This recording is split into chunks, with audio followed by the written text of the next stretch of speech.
कई सवाल आपके जहन में होंगे। ये सवाल सिर्फ भारत से जुड़े हैं या पूरी दुनिया से जाकर जुड़ गए, जहां जहां भारत के लोग बसे हुए हैं, चाहे वो एनआरआईज के तौर पर हो या छात्र जो पढ़ने जाते हैं उनके तौर पर। इसका जवाब निकलेगा। ये सवाल बेरोजगारी का है। रिपोर्ट देखिए।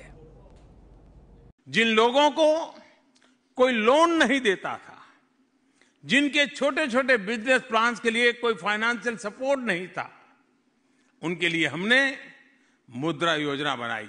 तो देश में रोजगार दिलाने के नाम पर मुद्रा योजना है और प्रधानमंत्री सिर्फ देश में ही नहीं बल्कि विदेशी जमीन पर भी इसका जिक्र करने से नहीं चूकते।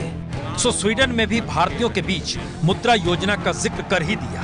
लेकिन देश में रोजगार की हकीकत क्या, ये वो तस्वीर बतलाती है। जी, ये तस्वीर है रोजगार की दौड़ की। महाराष्ट्र पुलिस में सिपाही पद के लिए भर्ती के लिए दौड़ लगानी थी और शर्त थी कि दौड़ लगाने वालों की योग्यता कम से कम 8वीं पास होनी चाहिए। पर इस देश में बेरोजगारों की कतार तो दौड़ पर भी भारी पड़ जाती है और शायद इसीलिए बेरोजगारी की त्रासदी देखी है। सिपाही की दौड़ में डॉक्टर भी है, इंजीनियर भी है। मैंने एमए किया है। तो एमए करके और भी कई जॉब कर सकते हैं, टीचर के जॉब हो सकते हैं। ये तो 12वीं सिर्फ रिक्वायरमेंट है। तो आप मुंबई पुलिस के कांस्टेबल पद के लिए क्यों? मुझे पहले से पुलिस बनने का शौक था। लोग हैं, कंपटीशन भी बहुत है, देखना अभी ट्राई करे तो लगी चांस। हमारे तो यहाँ खेती बाड़ी भी नहीं, सरकारी नौकरी भी नहीं और कहीं हम जा भी नहीं सकते क्योंकि बीए पर ऐसा कोई जॉब नहीं है। तो देश के युवाओं का हाल किसी से छिपा नहीं, जिन्हें इनके बारे में सोचना है। शायद उन्होंने सोचना बंद कर दिया, तभी तो 1137 सिपाही के पद के लिए 2 लाख से ज्यादा बेरोजगारों ने आवेदन किया, यानी एक पद के लिए तकरीबन 175 लोगों की दावेदारी। और सिपाही के लिए आवेदन करने वालों में 423 तो बीटेक धारी इंजीनियर है, 167 एमबीए है, 543 एमकॉम है, 34 बीएमएमएस यानी डॉक्टरी की पढ़ाई कर चुके ऐसे भी शामिल हैं। कहीं न कहीं सरकारी नौकरी की चाहत है, साथ ही साथ कुछ की इच्छाएं हैं कि वो पुलिस की वर्दी पहने और इसलिए वो दूर दराज के इलाकों से आए हुए हैं। सड़क किनारे रहने को मजबूर हैं। तमाम गर्मी के बीच और रात के समय इसी हाईवे किनारे सोते हैं, मच्छर काटते हैं, लेकिन इन तकलीफों के बीच वो परीक्षा दे रहे हैं।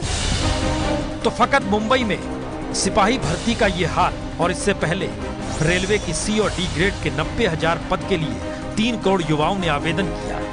रेलवे वालों ने छांटा और 2.5 करोड़ आवेदनों को मंजूर भी कर दिया। और साल 2017 में मध्य प्रदेश में पटवारी की भर्ती आई 9,235 पद के लिए और आवेदन 10 लाख से ज्यादा। और 2017 में यूपी विधानसभा में 367 चपरासी की पोस्ट निकली थी। आवेदन करने वालों की तादाद 22 लाख। भर्ती रद्द करनी पड़ी। तो इन सब भर्तियों में आवेदन करने वालों में इंजीनियर भी है, पोस्ट ग्रेजुएट भी है, डॉक्टरी पढ़ाई करने वाले भी हैं, पीएचडी वाले भी शामिल हैं। और केंद्र सरकार ने 2 बरस में 2,53,000 नौकरियां खुद बजट डॉक्यूमेंट में सरकार ने ही माना। तो ऐसे में लंदन में रोजगार के सवाल पर प्रधानमंत्री मोदी क्या कहें, इसका इंतजार तो सभी को है। पर इससे पहले विदेशी जमीन पर ही कांग्रेस के नेता ने बेरोजगारी का सवाल उठाया है। There are 2 clear threats facing our country today. The first is our government's inability to provide jobs for our people. तो राहुल गांधी ने बेरोजगारी का सवाल छात्रों के बीच ही उठाया और अब चुनिंदा 2000 भारतीयों के बीच प्रधानमंत्री मोदी लंदन में क्या कहें, इंतजार तो है क्योंकि वेस्टमिनिस्टर सच कर तैयार है।